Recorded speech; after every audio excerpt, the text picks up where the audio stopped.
Bonjour à tous et bienvenue dans l'émission Réflexion.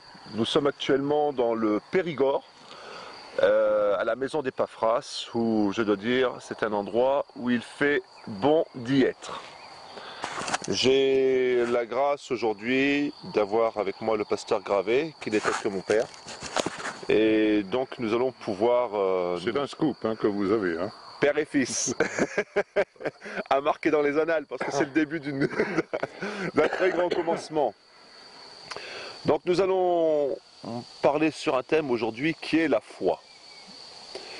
Et je crois que c'est un thème qui peut être très intéressant pour beaucoup de personnes aujourd'hui, même de jeunes qui se posent la question comment faire pour avoir la foi? Comment mettre sa foi en action et comment agir par la foi et non pas agir comme un insensé. Ah, il y a une différence. Il y a une très grande différence et c'est vrai que j'ai la grâce de faire partie en fait d'une lignée d'hommes de foi, d'accord, Oui. Si on reprend déjà un peu depuis le départ. Il y a eu donc Jean-Louis Jaillet, qui est ton père spirituel, Oui. Oui. qui est aujourd'hui et mon grand-père aussi dans la foi, qui est un exemple à suivre. Oui. Ensuite, j'ai mon propre père que j'ai vu agir par la foi, que j'ai vu marcher par la foi. Et marcher par la foi en même temps qui veut dire aussi marcher par l'esprit. Exactement. Aujourd'hui, je pense que c'est un moment privilégié parce que j'ai pu voir des choses qui se sont passées tout au long de ma jeunesse. Et c'est pour ça que j'ai trouvé intéressant de pouvoir faire quelque chose par rapport à ce sujet. Alors, il y a un passage qui m'a interpellé. On ne peut pas dire qu'on va y parler de la foi, mais en fait, dans ce passage, nous allons pouvoir voir la transmission de cet outil. Quand il y a une course qui se fait, d'accord, nous donnons un témoin, d'accord. Et dans ce passage qui m'a vraiment interpellé, c'est le cas typique. Alors, je pense qu'on va pouvoir peut-être rentrer dans le vif du sujet, ou est-ce que tu as quelque chose? Non. Non. Alors, Je suis là pour répondre à tes questions. Pour ceux qui ont leur Bible avec eux, vous pourriez venir avec nous dans 1 Chronique au chapitre 28.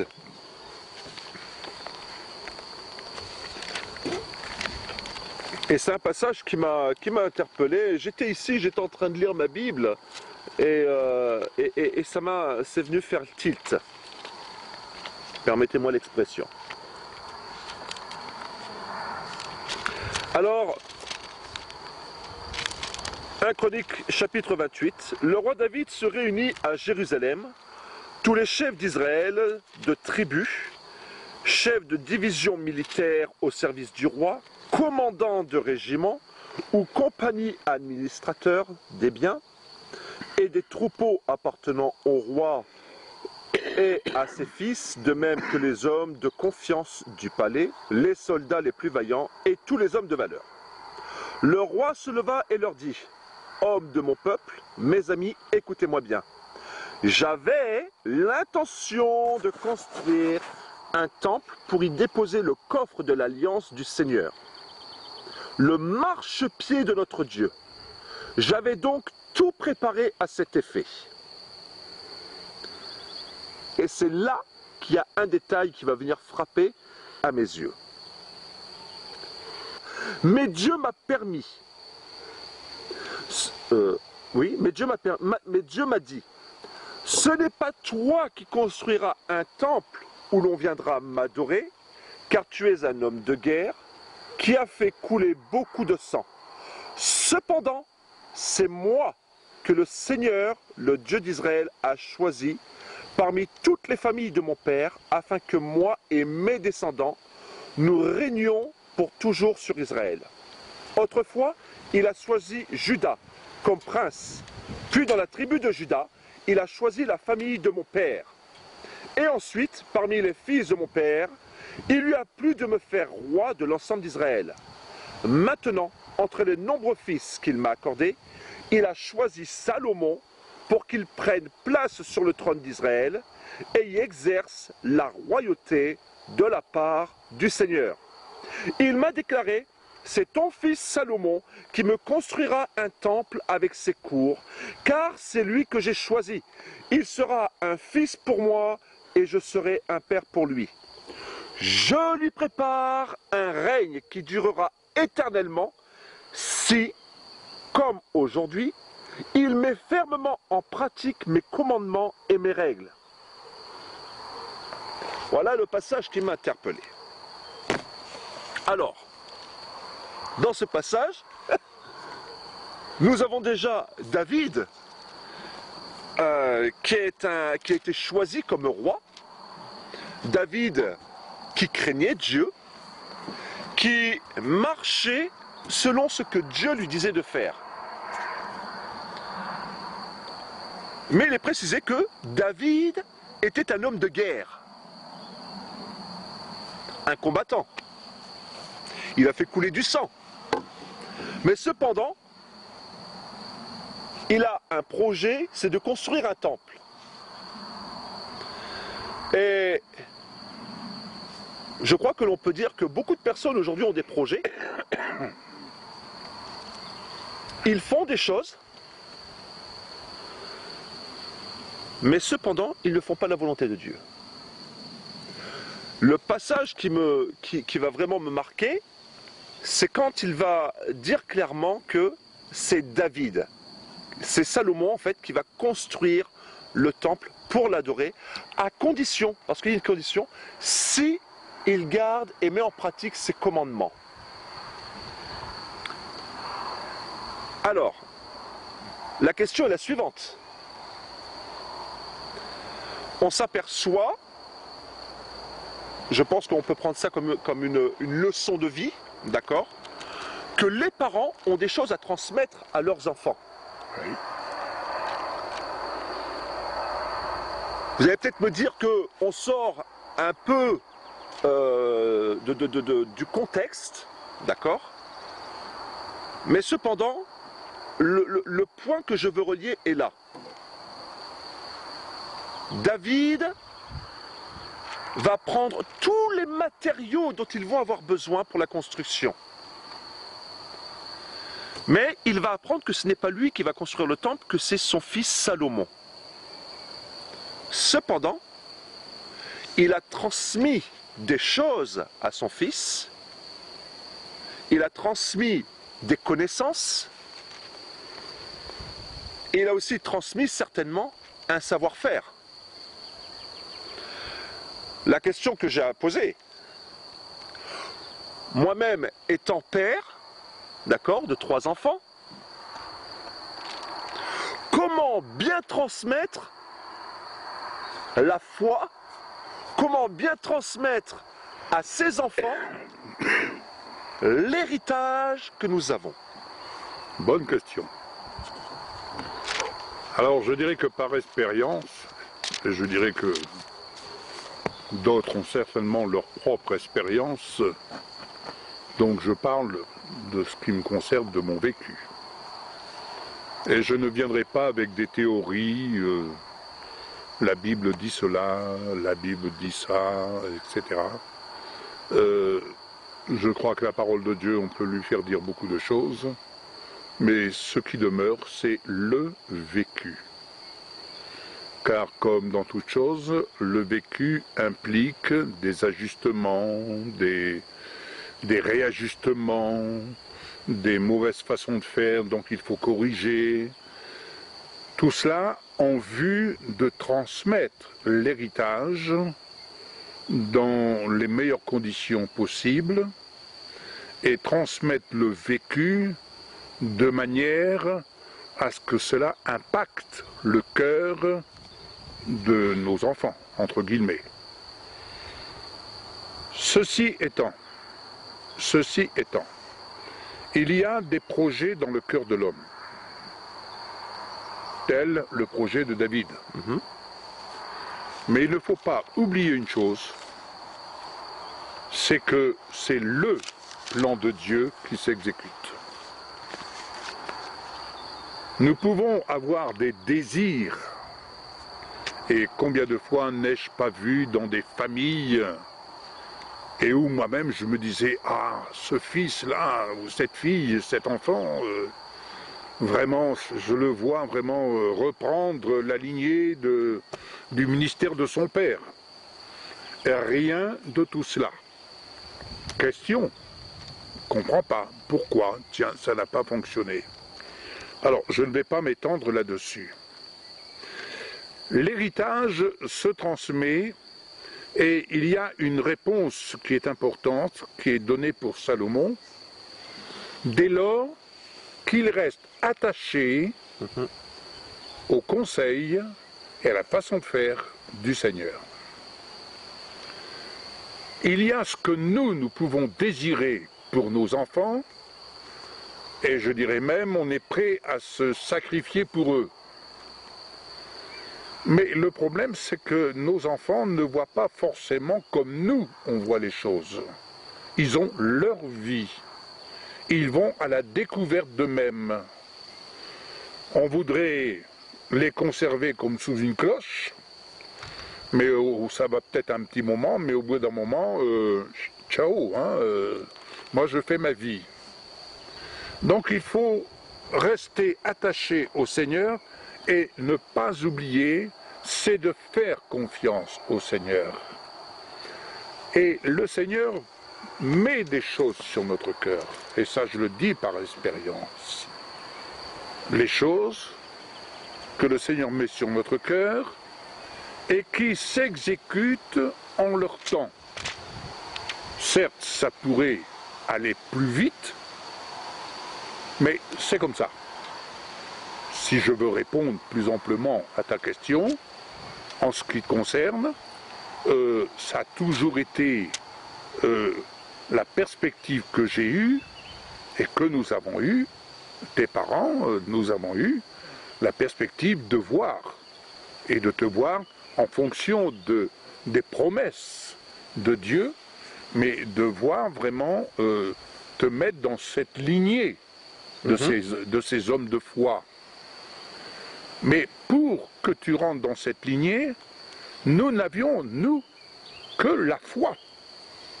On ne pouvait pas s'appuyer sur tes intentions, ni même te dire « Ah, tu sais, Samuel, ça serait bien vraiment... Ça n'aurait pas marché, c'est du pur sentiment. On voudrait faire les choses à la place du Seigneur. Mais par contre, en demeurant attaché au Seigneur, et ça c'est la priorité, demeurer attaché au Seigneur. Pourquoi je dis cela? Parce que, attention, de ne pas aimer le fils ou la fille plus que Dieu. Attention! Parce que par amour pour nos enfants, qu'est-ce que nous ne ferions pas? Erreur. Ce n'est pas à nous de diligenter, tiens, voilà l'héritage. C'est Dieu qui donne. Dieu est Dieu. Nous sommes serviteurs. D'accord? Et en tant que serviteurs, nous faisons confiance au Seigneur et nous n'oublions pas que c'est Dieu qui appelle, qui lui lit dans les cœurs. D'accord? Et l'action du Saint-Esprit, ça nous devons lui faire confiance, ce que Dieu a décidé de bâtir, il le fera. Maintenant, en ce qui nous concerne, attaché au Seigneur, tout comme David l'a fait, il a préparé tout ce qui était nécessaire à la reconstruction du temple. Le Seigneur ne nous demande rien d'autre, quelquefois, de préparer tout ce qui doit être préparé, de construire ce qui est à construire, mais jusqu'au jour où il nous dira « Stop, maintenant, c'est le fils ou la fille qui va prendre le relais parce que je l'ai choisi et son cœur est disponible, c'est lui qui va prendre le relais. Et la joie que nous avons et la foi que nous avons, l'assurance, puisque la foi est une ferme assurance, c'est de savoir, ça, c'est l'œuvre du Seigneur, ce n'est pas nous. Donc, c'est vrai que nous sommes conscients que nous transmettons un héritage. Comme j'aime à le dire, avant de rencontrer le Seigneur, j'ai reçu, je dirais, comme une graine de foi de par mes parents. Cette graine de foi, je ne savais pas trop comment la faire fonctionner. Si ce n'est qu'un jour, j'ai dit un jour je serai pasteur, j'avais 9 ans. Et puis un jour, j'ai rencontré un homme, je passe les détails, c'était cet homme, un humanisme, Raoul Follereau. J'ai dit un jour je serai missionnaire, n'est-ce pas? Et puis, chemin faisant, je suis devenu ce que je suis, tandis que j'étais au plus profond de la détresse. Mais dans les profondeurs de cette détresse, le Seigneur est venu me chercher pour se révéler à moi, c'est-à-dire se révéler à nous, mon épouse et moi, et ainsi nous avons reçu cet héritage. Mais cet héritage, je considère qu'il est venu de mes parents, sauf que c'était un tout petit morceau. Un tout petit morceau. Et béni soit le Seigneur, cet héritage, combien de fois je le dis, Seigneur, notre mission c'est de transmettre, et tu es là pour le témoigner, je le dis, nous vous transmettons un héritage, transmettez-le à nos petits-enfants, transmettez-leur, c'est important, et parmi nos petits-enfants, eh bien, oui, il y en a certains, on voudrait que... mais nous transmettons cet héritage, et notre prière, Seigneur, nous te faisons confiance, que cet héritage que nous leur transmettons puisse être transmis et puisse prospérer dans notre descendance.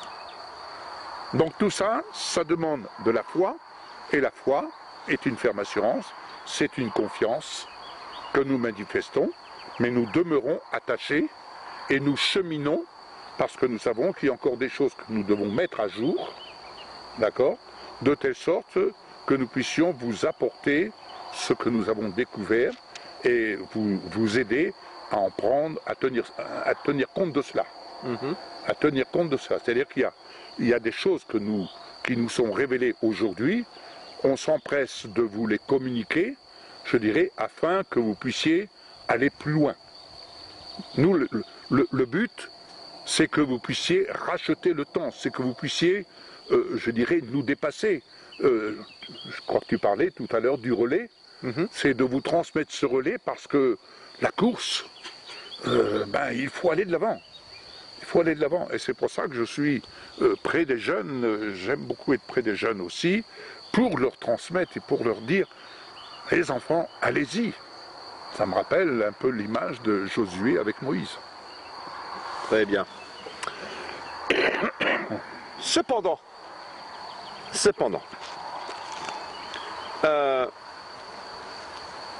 il y a quand même un point qui est important à relever. Tu as parlé de moi, tu as parlé de ta vie. Toi-même, quand tu as commencé à faire tes expériences avec le Seigneur, tu as appris à connaître ton Dieu. Oui. Je pense qu'il y a beaucoup de jeunes aujourd'hui qui croient que la barre est trop haute pour eux, pour qu'ils puissent commencer à faire des choses. Alors, on va parler un peu pour ces personnes-là, afin qu'ils puissent se reconnaître. Tout à fait. Tu as fait tes expériences. Et moi aussi, j'ai pu faire mes expériences. Elles m'ont coûté ce qu'elles m'ont coûté. D'accord? Mais cependant, je me suis attaché, ou je vais dire même, je suis revenu à la base. En fait, je suis revenu à ce coffre de l'alliance. Oui. Cette alliance, ce coffre de l'alliance que David pouvait avoir. Oui. je suis revenu à ça. Alors maintenant, quand on a un enfant qui vient, permettez-moi l'expression, d'accord, on va parler un langage un peu comme les jeunes, quand on a un jeune qui commence un peu à partir en vrille, qui commence un peu à partir en live, quelle attitude devons-nous adopter? Moi, j'ai vu l'attitude que vous avez adoptée avec moi.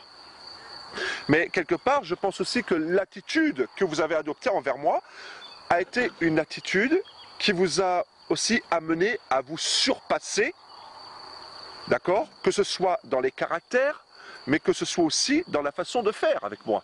Oui. Alors pour tous ces jeunes qui se mettent un peu la barre haute, ils disent oui mais jamais je pourrais faire comme mon père, jamais. La raison en fait n'est pas de vouloir faire comme son père, d'accord? Il faut bien insister sur ce point-là. La raison c'est de marcher dans la lignée, mais aussi de vivre ses propres expériences. Tout à fait. Je dois dire que c'est en faisant nos propres expériences qu'on apprend à connaître qui est notre Dieu.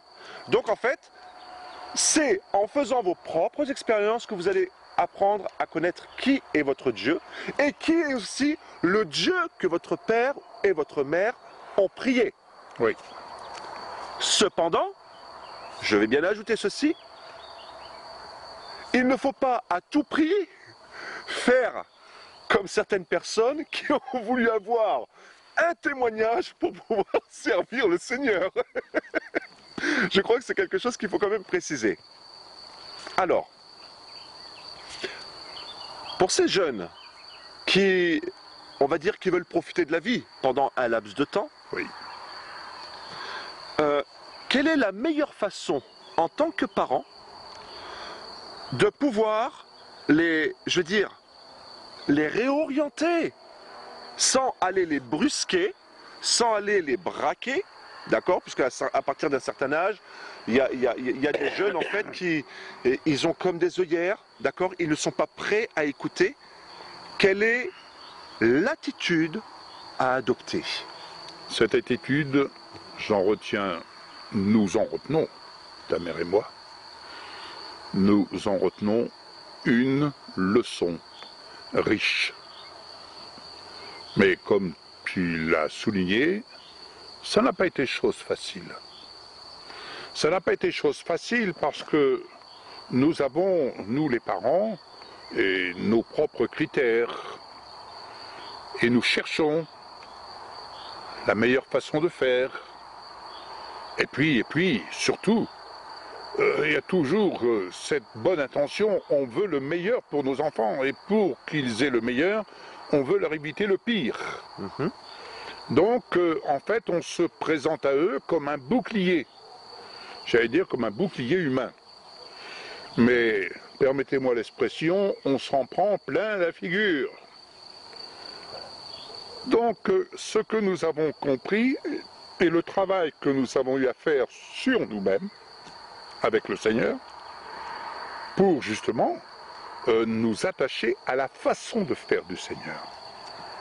Parce que notre façon de faire est une chose, elle peut être bonne, hein, je ne veux pas dire que c'est négatif, mais la façon de faire du Seigneur est tout à fait autre chose. Parce qu'elle implique toujours cette notion de foi, c'est-à-dire cette notion de confiance. Et là, quand il s'agit de s'appuyer, de manifester cette confiance, alors que la situation s'empire, vous vous dites, Seigneur, mais jusqu'à quel point t'es vraiment sûr? T'es vraiment sûr? La situation s'empire. Mais c'est oublier une chose, c'est que nous avons à nos côtés un service, un ministère dont on parle peu. Et c'est le ministère des anges. Et là, je peux dire que lorsqu'on s'adresse au Seigneur, nous nous adressons au Seigneur pour adopter l'attitude qui nous revient d'adopter telle que le Seigneur attend de nous. C'est-à-dire, nous avons dû apprendre à grandir dans l'amour. Et pourquoi grandir dans l'amour? Parce que combien de fois nous avons été confrontés à de la colère, à de l'animosité, et puis si c'est ça qu'il veut faire, eh ben tant pis. Mais en fait, c'est pas cette attitude que le Seigneur attend de nous. Ça, c'est l'attitude de je m'en fous. Mais le Seigneur dit, mais c'est pas ça que je veux vous apprendre. Et cette attitude, c'est l'amour supporte tout. Oh! Alors là, Seigneur, je ne te prie pas pour mon fils, mais je te prie pour moi-même. Donc ce que nous avons appris dans cette épreuve, parmi tant d'autres, nous avons appris à prier pour nous-mêmes. Combien de fois d'ailleurs n'avons-nous pas eu des amis, des frères et sœurs qui ont demandé de prier pour leurs enfants, tout ça, et combien de fois ne nous leur avons pas dit priez pour vous-même, laissez votre enfant, le Seigneur s'en occupe, mais le besoin, ce n'est pas lui en ce moment, le besoin c'est vous. Et le besoin, ce n'était pas toi, le besoin c'était nous, pour être à la hauteur de ce que le Seigneur attendait, pour que nous ayons à ton égard une attitude sans équivoque, une attitude vraie, quel que soit le niveau où tu étais. Nous voulions avoir une attitude vraie. Et combien de fois n'es-tu pas revenu et tu ne nous as pas vus en train de nous lamenter et d'être là, oh tu sais, on est content que tu reviennes. Non, tu es revenu et nous t'avons accueilli comme au premier jour. C'était, je pense, ça n'engage que moi, mais tu n'as pas vu de différence. Pourquoi? Parce que nous avons appris à faire un travail sur nous-mêmes. Est-ce que, je ne vais pas couper, d'accord, mais rebondir justement sur ce que tu es en train de dire, c'est interactif aujourd'hui. Est-ce que cela ne voudrait pas aussi vouloir dire que les enfants, je mets ça vraiment entre guillemets, les enfants viennent éduquer les parents? Mais n'importe comment, on est toujours éduqué. Je dirais que c'est le Seigneur qui nous éduque. Dès lors qu'on se positionne, parce que ça implique qu'on ne soit pas là en train de pleurnicher sur nous-mêmes, de se prendre en pitié, n'est-ce pas? Ça implique que nous devions nous positionner. Seigneur, toi, qu'est-ce que tu en penses? Quel est l'enseignement, quelle est la leçon que tu veux nous donner? Qu'est-ce que tu veux que la manière dont tu veux qu'on s'y prenne? En définitive, nous sommes en train d'apprendre, je dirais, un mode de vie. Le terme expérience, je comprends, le terme expérience, la vie est faite d'expériences, certes, mais vous savez, je dirais que la vie avec le Seigneur est une école. Donc je préfère apprendre, dire, nous apprenons à vivre. Et chaque jour qui nous est donné, nous apprenons à vivre avec le Seigneur. Et chaque jour qui nous est donné, on apprend à vivre avec le Seigneur, avec nos enfants, et nous apprenons à communiquer de la part du Seigneur un reflet, que nous apprenons à refléter ce que le Seigneur veut nous voir refléter, n'est-ce pas?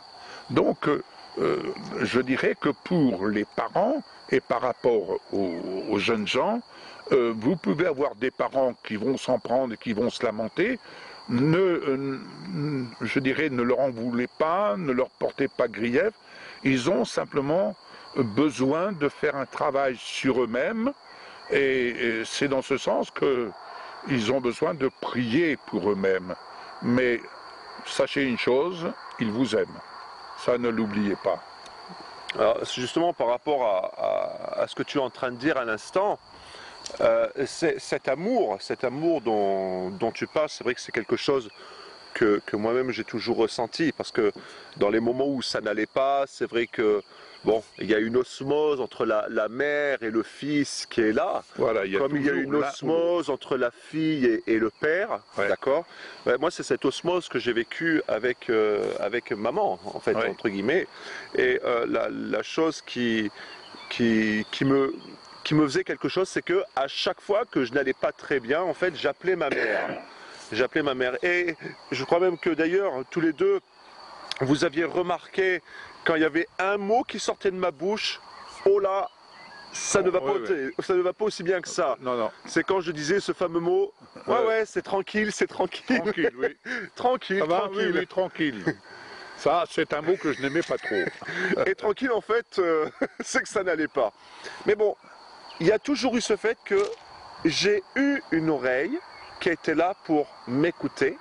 Oui. La chose que j'ai remarqué, c'est que on ne me disait pas grand-chose, mais on m'écoutait. Oui. Et le fait de m'écouter, en fait, ça me permettait aussi, quelque part, de pouvoir me vider. Ça me permettait de pouvoir dire ce qu'il y avait sur mon cœur. Et à chaque fois que, que la conversation devait se finir, c'était, bon écoute, est-ce que tu veux qu'on prie? On priait. Oui. Et il y avait toujours ce petit mot de la fin qui était, tu sais, on t'aime. Et aujourd'hui, beaucoup de jeunes ne se croient en fait que leurs parents ne les aiment pas.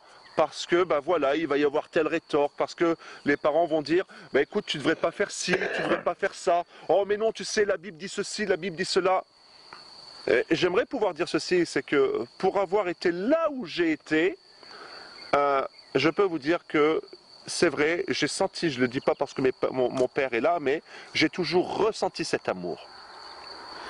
Et je crois que quelque part, le Seigneur m'a fait comprendre qu'il m'aimait, mais il m'a fait comprendre aussi que mes parents m'aimaient, mais le Seigneur aussi a fait comprendre à mes parents que lui aussi les aimait. Oui. Et au travers de tout ce que j'ai pu vivre, j'ose le dire vraiment sans orgueil, mais je crois que vous avez connu une autre notion de ce qu'est l'amour. Ah oui. Ah oui. Hein? Est-ce que tu pourrais un peu venir sur cette notion d'amour quand tu as, par exemple, quand tu as été face à toutes les choses que moi j'ai pu faire, même si à un moment, par exemple, on s'est retrouvé vraiment en tête à tête, oui. d'accord? Quelle est cette notion de l'amour que tu as rencontrée, que tu as connue, pardon? Cette notion d'amour que j'ai connue, ça a été cette notion d'amour, en fait, c'est le témoignage de l'amour que Dieu me donnait à moi. Et si je voulais aimer comme Dieu a aimé, ben je devais apprendre à me taire. Même si dans ma chair, j'avais envie de réagir, j'ai dû apprendre la maîtrise de moi-même, j'ai dû apprendre à me taire, à mourir quelque part, à mourir, et surtout comprendre que l'amour est toujours gagnant. Mais j'ai dû faire face aussi à des sentiments de culpabilité, parce que l'adversaire venait sur ce terrain où il essayait de me diminuer et de me noircir la perspective que quelque chose était en train de changer. Autrement dit, tu fais semblant. Tu n'y arriveras pas. Tu crois, mais rien ne changera. Et puis, surtout, dans le cadre du ministère, tu te rends compte, l'attitude de ton fils, et tu vas aller prêcher. C'était tout un ensemble de choses où en fait il faut mourir. Est-ce qu'on peut dire que le diable a cherché à atteindre des ministères au travers des enfants, a cherché à faire taire des ministères au travers des enfants? Ça, on en a rencontré au travers des enfants, oui. L'adversaire a cherché à nuire à des ministères, autrement dit à rabaisser les ministères. Parce que c'est pour ça que nous avons besoin de l'amour, c'est-à-dire de la nature du Seigneur. Sans cette nature, on peut dire j'aime le Seigneur et on peut dire je suis fort, ok. Hein, c'est ce que j'ai souvent dit, mais c'est dans des épreuves telles que celle-ci que d'un seul coup on se rend compte, waouh, Seigneur, sans toi, je ne peux rien faire. Car c'est bien de... Je ne dis pas qu'il ne faut pas le faire, et je ne dis pas que c'est mauvais de le faire, mais d'aller donner des conseils, de dire « Ah mais vous savez, il faut que tu dois, etc. » Combien de fois on est venu nous dire « Ah mais vous devriez dire et faire ceci ?» Tout ça, c'est des leçons moralisateurs, n'est-ce pas? Mais cela ne porte rien, parce que dans ces choses-là, chaque famille doit apprendre à vivre.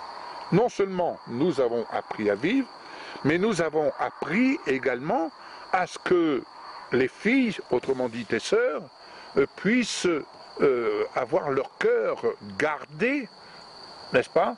Gardé, et ça c'était encore autre chose. C'était encore autre chose. Donc on a appris à gérer les situations, mais à nous positionner dans l'amour et à faire confiance. Et lorsqu'on allait servir le Seigneur en quelque lieu que ce soit, on pouvait nous dire, on aurait pu, on n'a jamais entendu de choses outre mesure, mais on aurait pu nous dire quoi que ce soit. Cela ne pouvait nous atteindre, nous étions morts. Ce qui m'en vient à poser cette fameuse question. Aujourd'hui, on s'aperçoit que les jeunes ont des enfants plus tôt que prévu, d'accord, loin de là de vouloir pointer du doigt. Il y en a qui vont les avoir hors mariage, il y en a qui vont les avoir, on va dire, accidentellement, d'accord.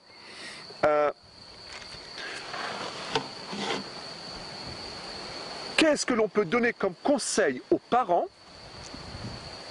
C'est vraiment le thème de la foi, d'accord, que ce soit chez les parents mais aussi chez les jeunes. Comment vous avez fait et où vous êtes allé pour puiser cet amour? Comment vous avez fait? Parce que, on est unique, d'accord? Je suis unique. Chacun des enfants est unique. Il n'y a pas de clone. Il peut y avoir des ressemblances, d'accord? Mais il n'y a pas de clonage. Nous sommes tous uniques. Dieu nous a créés d'une telle façon. Donc, je peux dire que j'étais quelqu'un de rebelle. Oui. J'étais vraiment dans la rébellion, j'ai goûté à toutes les drogues qui pouvaient exister. Vous avez même trouvé de la drogue dans mes affaires, même quand j'étais au collège. Et vous avez trouvé à l'époque, c'était des poches, des grandes enveloppes grises où il y avait plein d'herbes dedans, de plusieurs variétés. Mais comment vous avez fait pour mettre en pratique? Comment vous avez fait pour aller puiser cet amour? Je vais même dire cette remise en question sur, quelque part, peut-être même la façon de nous éduquer. Ah oui. Ce que nous avons fait, c'est toujours aller puiser en nous. Et aller puiser en soi, c'est aller puiser le pardon de Dieu. Prends l'exemple de la femme adultère. Les gens qui étaient là, à jeter les cailloux, à lapider. Et le Seigneur lui dit, qui est-ce qui te condamne? Va et ne pêche plus. Combien de fois, quand on voit le Seigneur qui va vers un infirme, et il va répondre, ce n'est pas que ses parents aient péché ou quoi, mais c'est afin que l'œuvre de Dieu soit manifeste. Donc, dans cette chose-là, le point de départ, on sait que Dieu veut remporter une victoire. Donc, il faut bien comprendre que Dieu n'est pas de l'autre côté.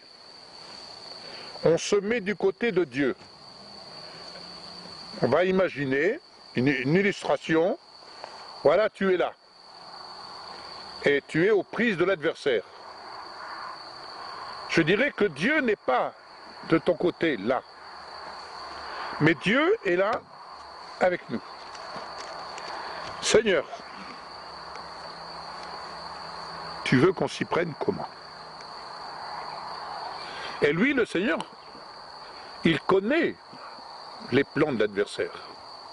Il connaît le but de l'adversaire. Mais il sait, le Seigneur, il sait, lui, où il veut t'amener, toi. Alors donc, partant de là, on lui fait confiance. Et c'est une prise de position chaque jour avec le Seigneur sur le terrain de l'adversaire. Mais il y a une chose que j'aimerais dire, et qui va peut-être te surprendre, mais combien de fois n'avons-nous pas déjoué les plans de l'adversaire comme si on se mettait à l'écart, comme si on t'oubliait, mais en définitive, à tes yeux, peut-être qu'on prenait des chemins détournés, mais pour mieux revenir vers toi. J'aimerais, par exemple, un jour que tu as dit cette parole, lorsque ta mère t'a dit j'ai prié afin que Dieu vraiment te parle et qu'il envoie un serviteur qui te parle. Et tu as eu cette célèbre réflexion qui restera dans les mémoires de ton histoire. Celui que Dieu a envoyé pour m'en parler, il n'est pas né. Seigneur, tu entends. Et quelle n'a pas été notre surprise? Pour ça que je parlais du ministère des anges. C'est pour ça que dans cette bataille, il faut être confiant dès lors qu'on se range avec le Seigneur. Dès lors qu'on aligne nos pensées sur celles du Seigneur. Même si nous sommes tentés de dire, mais j'ai envie de lui foutre, le Seigneur dit, calme-toi, laisse-moi faire, fais-moi confiance. Ok Seigneur, je te fais confiance. Mais en faisant confiance au Seigneur, lui, le Seigneur, il a son armée. Et je prends cet exemple, je le dis tel que le souvenir m'en revient, lorsque tu étais à Paris et que tu as demandé ta route à quelqu'un et que la personne, c'était un Africain, chers amis d'Afrique, si vous voyez un blanc venir vous demander sa route, n'ayez pas peur, il y en a certainement qui cherchent le chemin du Seigneur. Hein? Et il t'a dit, mais tu es chrétien, n'est-ce pas? Quelque chose comme ça. Ouais, d'accord, tu es chrétien. Et tu nous as téléphoné en nous disant, mais c'est pas possible, Dieu est en train de me chercher partout où je vais. C'est dire que si toi tu t'éloignais de Dieu, Dieu avait envoyé son armée à ta suite. Autrement dit, il y a une armée de détectives qui sont à ta suite et ça, vous ne pouvez pas leur échapper. C'est valable pour tout, mais c'est valable pour quelles que soient les situations. Et donc c'est dans ce sens que je dis, le Seigneur est là, nous sommes à la droite du Seigneur, et avec le Seigneur, Seigneur, quel est le plan que tu as défini? C'est ça que nous allons aller puiser les instructions, parce qu'on peut parler d'amour. Alléluia, oh, Seigneur, on l'aime, on l'aime. Non, c'est avoir l'attitude de cœur unie au Seigneur pour avoir la stratégie, servir à avoir l'attitude que le Seigneur attend de nous. Il nous a parfois dit de garder le silence, on a gardé le silence, mais aujourd'hui on fait un pas, et combien de fois n'avons-nous pas vu, où d'un seul coup, tu revenais. Ah, le voilà revenu. Voilà, mais à chaque fois, il y a une chose, le pardon. Le pardon.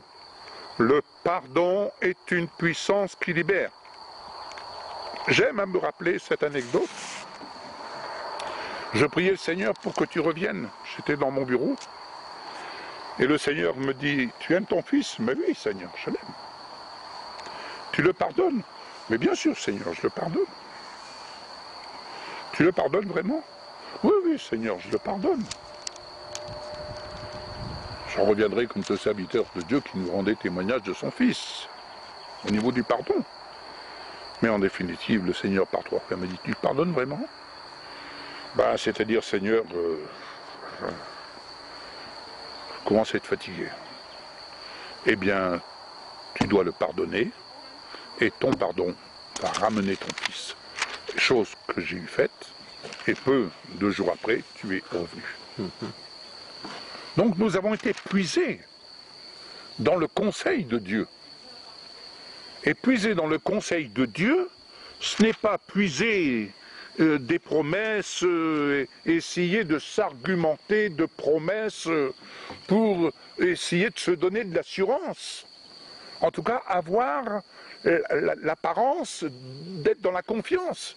Et il faut que notre confiance soit vraie, notre assurance soit vraie. Mais, comme le dit Paul, je voyais dans ma chair une autre loi, et ça, c'était un autre combat.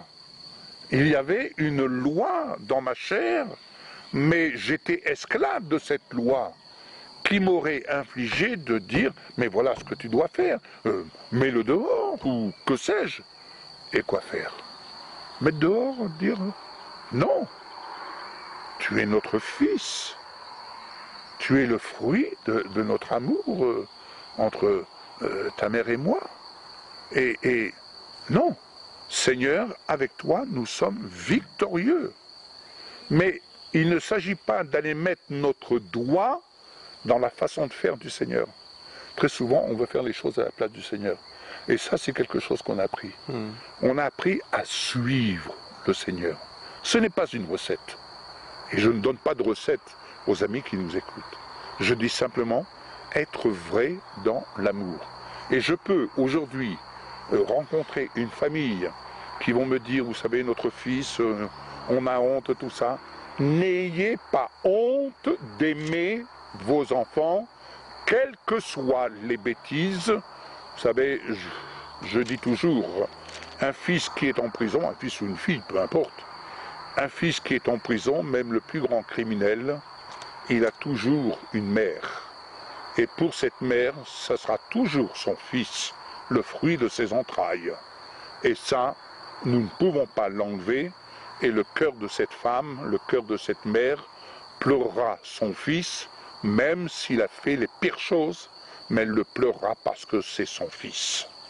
Et nous avons eu la grâce de puiser vraiment là où avec le Seigneur, et de puiser en lui, en comptant sur lui, mais en prenant soin, on en revient avec Salomon, en prenant soin de suivre ses ordonnances. Et donc, la foi, oui, mais ça implique,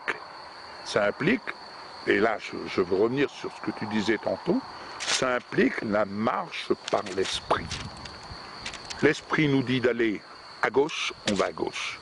L'esprit nous dit, tais-toi, on se tait. Car combien de fois ai-je eu envie de répondre, mais ce que j'ai dû apprendre à titre personnel, c'est à savoir me taire lorsque tu avais le contact avec ta mère. Je ne me suis pas interposé pour apporter, comme on dit, mon petit grain de sel. Je voyais que tu avais le contact avec ta mère, je m'effaçais.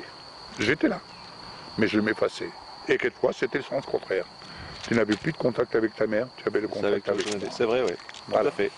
Donc je dirais, c'est pas une expérience, ça a été un mode de vie qu'on a traversé, mais au travers de ce mode de vie, nous avons retiré des pierres précieuses. Et aujourd'hui, en espérant que ça puisse aider bien des parents et bien des jeunes gens. Vous comprendrez, chers amis, et je pense que nous allons conclure pour une première fois sur un passage. Nous ne pouvons pas parler, je vous ai dit dès le départ que nous allions parler sur la foi. La base de la foi, c'est l'amour. Oui. La parole de Dieu nous dit que si nous pouvons avoir la foi, mais si nous n'avons pas l'amour, nous n'avons rien, nous ne sommes rien. Or, sans l'amour, il est impossible de plaire à Dieu. Donc, on s'aperçoit que dans le vécu, dans le réel, si on veut plaire à Dieu, il faut que nous soyons remplis de cet amour divin, cet amour que son Fils a eu quand il a été à la croix. Cet amour que Jésus a eu pour nous. Il s'est donné pour nous, il s'est donné pour vous, il s'est donné pour toi. Et quoi que tu puisses vivre, la première des choses que veut t'apprendre le Seigneur, la foi, oui, mais avant tout, l'amour. Et l'amour prime. Je voudrais, juste si tu me permets, une anecdote. Tu parles de l'amour, tu parles de la foi. Une anecdote. Tu revenais d'un mauvais passage que tu avais traversé et tu nous accompagnais dans une mission sur la région de Lyon. Et nous nous sommes arrêtés chez des amis et où il y avait d'autres amis qui étaient là. Et tu auras certainement le souvenir, je t'avais dit, on risque d'avoir un temps de prière et de partage de Sainte Seine. Et je t'avais dit, comme quelqu'un de bien pensant, si on prend la Sainte Seine, abstiens-toi de le prendre. Abstiens-toi. Et lorsque nous sommes arrivés chez ces amis, en effet, on était une dizaine de personnes environ. Et nous avons eu un temps de prière. Et voilà que, et si on prenait la Sainte Seine? Alors j'étais tranquillisé, j'avais l'assurance que Samuel ne prendrait pas la Sainte Seine. Et voilà que la Sainte Seine passe. C'est le frère Fayard. Et Samuel ne prend pas la Sainte Seine. Mais nous avons un ami, un cher frère, qui va dire Samuel, pourquoi tu ne prends pas la Sainte Seine? Et Samuel de répondre en toute simplicité et humilité, ben, je n'en suis pas digne. Il n'était pas là pour élaborer le chemin qu'il avait parcouru, un peu comme le fils prodigue. Donc je ne m'en sens pas digne. Et voilà que ce frère nous regarde les uns les autres et il va lui dire Samuel, est-ce que tu crois que parmi toutes les personnes qui sont là réunies, il y a quelqu'un de plus digne que toi? Cette question, quand je l'ai entendue, je me suis fait tout petit. Si j'avais pu me mettre en dessous un fauteuil, je me serais mis en dessous un fauteuil. Et cet ami de dire, tu sais Samuel, c'est parce que nous sommes tous indignes aux yeux du Seigneur, que le Seigneur est venu par son sacrifice et cette Sainte Seine nous rendre notre dignité. Alors, si tu crois que le Seigneur te rend ta dignité, prends le repas du Seigneur. C'était une leçon que je n'oublierai jamais. Et combien de personnes, de jeunes gens, même des moins jeunes, sont tenus dans la culpabilité parce qu'ils disent « Je ne peux pas prendre la Sainte Seine, j'ai fait telle et telle chose, telle et telle chose. » Tu en es conscient. Mais le Seigneur te dit « Y a-t-il quelqu'un plus digne que toi autour de toi ?» Nous sommes tous à la même enseigne. Jésus est venu nous rendre notre dignité. Si tu veux honorer ton Dieu, si tu veux honorer le roi des rois, reconnais simplement que l'œuvre de son sacrifice et le repas du Seigneur, c'est là le signe qu'il te rend, lui, ta dignité. Ce n'est pas les hommes qui vont te rendre la dignité. Ce n'est pas à moi de juger si tu es digne, plus digne que moi. Non, nous sommes tous à la même enseigne. Tu es dans un corps comme le mien, ce corps corrompu. J'ai des tentations, tu as des tentations. Tu as fléchi, tu es tombé, le Seigneur te dit, relève-toi et poursuis ta route. Il t'a rendu ta dignité. Amen. J'ai une pensée qui m'est venue à l'esprit. Vous qui êtes en train d'écouter cette exhortation, je vais vous inviter, si vous rencontrez des difficultés, que ce soit toi, jeune homme ou jeune fille, si tu rencontres des difficultés avec tes parents, vous parents, si vous rencontrez des difficultés avec vos enfants, je voudrais vous amener à faire cet acte de foi. Et j'appellerais plutôt un acte de réconciliation. Amen. Au travers du repas de la Sainte Seine. Le repas de la Sainte Seine en fait, signifie ce que Jésus a fait pour nous. Oui. Et c'est aussi une réconciliation, quelque part, avec Jésus. Et je voudrais vraiment terminer là-dessus. Je sais qu'il y a des jeunes qui se sentent incompris, que ce soit filles ou garçons. Ils se sentent incompris de leurs parents. Et je sais que, dans l'autre sens, il y a des parents qui n'arrivent pas à voir là où sont en train d'aller leurs enfants. Ils n'arrivent pas en fait à discerner le chemin dans lequel le Seigneur veut amener leurs enfants. Rappelez-vous que Dieu résiste aux orgueilleux, mais il fait grâce aux humbles. Je peux vous dire que j'étais quelqu'un d'orgueilleux et quelqu'un de rebelle. Et s'il y a une chose que le Seigneur a fait, c'est que le Seigneur m'a amené à venir m'humilier devant lui, mais aussi, à la suite, je suis venu m'humilier devant mes parents, je suis venu leur demander pardon. Et le pardon est une puissance qui libère. Amen. Alors, jeunes gens ou parents, quoi qu'il ait pu se passer avec vos enfants, et vous, jeunes gens, quoi qu'il ait pu se passer avec vos parents, ne retenez rien contre eux. Ne retenez rien. L'amour pardonne tout. L'amour est une puissance qui peut libérer. L'amour est une puissance qui vient briser les chaînes qui sont autour de vous. Et quoi de mieux que de finir avec une prière? Alléluia. Alors, je ne vais pas prier pour qu'il y ait quelque chose qui se fasse, parce que je crois que quand nous parlons de la parole de Dieu, quand nous parlons de l'évangile, quand nous parlons de l'amour, il y a le ministère des anges qui est déjà en mouvement. En mouvement. Et je crois que là où vous êtes, En mouvement chez vous. voilà, là où vous êtes, le Saint-Esprit, les anges sont en mouvement Oui. autour de vous. Alléluia. Son bras n'est pas limité, Amen. vous pouvez être en Afrique, vous pouvez être en Arabie Saoudite, là où vous êtes, au fin fond du monde.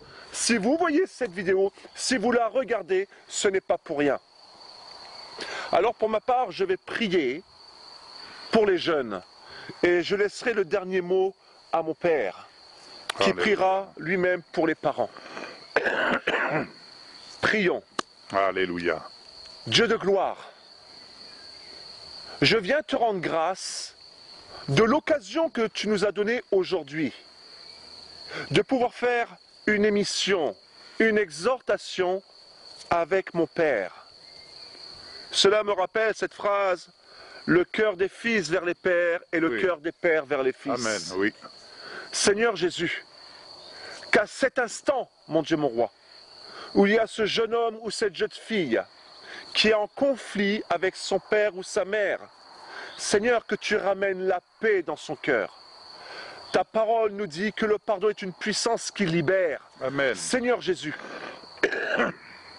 tel que tu l'as fait avec moi, je suis venu reconnaître, Seigneur oh Dieu, devant toi que, Seigneur, de moi-même, je ne pouvais pas. Oui. J'ai reconnu que de moi-même, je ne pouvais pas faire le pas. Mais avec toi, Seigneur, toi Alléluia. en moi, tu pouvais faire le pas. Alors Seigneur Jésus, que là où se trouve cette jeune fille ou ce jeune garçon, Seigneur, s'il n'a pas la force en lui, Père, je prie que ce soit toi et je déclare que c'est toi qui viens lui donner cette force Alléluia. de revenir vers ses parents. Oui. Parce que ta parole nous dit que si nous voulons avoir des jours heureux, si nous voulons vivre longtemps, il nous faut honorer nos parents. Alléluia, Jésus. Seigneur, je prie que cette jeune fille, ce jeune garçon, puisse honorer son père et sa mère. Quoi qu'il y ait pu y avoir, je dis bien, quoi qu'il y ait pu y avoir, quoi que tu aies pu vivre avec ton père ou ta mère. Et quand je dis quoi que tu aies pu vivre, c'est qu'il n'y a pas de limite. Il n'y a rien. Ça peut être le pire comme ça peut être le moins pire. Quoi que tu aies pu vivre, je prie à cet instant même que les anges viennent en mouvement autour de toi et que tu sois libéré à cet Alléluia. instant précis de toute colère, que tu sois libéré à cet instant précis de toute amertume, de toute rancune, de tout esprit de rejet à cet instant précis. Alléluia. Saint-Esprit, touche touche la personne qui regarde cette vidéo. Oui. Touche la jeune fille ou le jeune garçon qui regarde cette vidéo. Quel que soit l'âge qu'il peut avoir, touche-le au nom puissant de Jésus. Seigneur, afin que tous voient que tu es vivant. Amen. Afin que tous voient que tu n'es pas limité dans ce que tu fais. Oui. Au nom puissant de Jésus.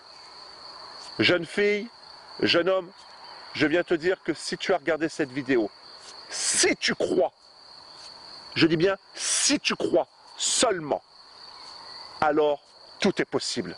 Amen. N'y va pas de tes propres forces, mais vas-y avec la force du Seigneur. Demande au Seigneur, Seigneur, moi je ne peux pas, mais toi en moi tu peux. Et tu verras ce qui va se passer. Que le Seigneur te bénisse. Je laisse le dernier mot de la fin à mon Père. Je dirais simplement cette prière pour vous, parents.